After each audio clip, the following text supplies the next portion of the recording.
Chinese রাজার কোনো ছেলে মেয়ে ছিল না। তিনি এক অদ্ভুত ঘোষণা দিলেন, রাজ্যের প্রত্যেক বালককে তিনি একটা করে বীজ দিবেন। যে সবচেয়ে সুন্দর গাছ গজিয়ে নিয়ে আসতে পারবে তাকেই তিনি পরবর্তী রাজা করবেন। নির্ধারিত দিনে সবাই সুন্দর সুন্দর গাছের টব নিয়ে এসে হাজির, কিন্তু একটা ছেলের টব ছিল খালি। সে এসে বলল, আমি অনেক চেষ্টা করেছি, কিন্তু কোনোভাবেই গাছ গজাতে পারিনি। সবাইকে অবাক করে দিয়ে এই ব্যর্থ ছেলেটাকেই রাজা পরবর্তী রাজা ঘোষণা করলেন।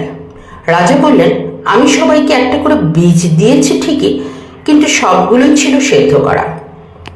দেখুন, গাছ লাগানোর ওই সময়টাতে ছেলেটা নিজেকে ব্যর্থ ভাবছিল। আসলে তখনই কিন্তু তার ক্যারেক্টারের টেস্ট চলছিল, যে পরীক্ষায় অন্য সবাই ফেল করেছে। আমাদের জীবনেও এমন ডিফিকাল্ট টাইম আসে যখন আমরা নিজেদেরকে ব্যর্থ মনে করি, কিন্তু সেই সময়টায় আমরা আমাদের ক্যারেক্টারে কতটুকু স্ট্রেংথ প্রমাণ করতে পারছি তার উপরেই নির্ভর করছে অ্যাট দ্য এন্ডের রেজাল্ট, ইনশাল্লাহ।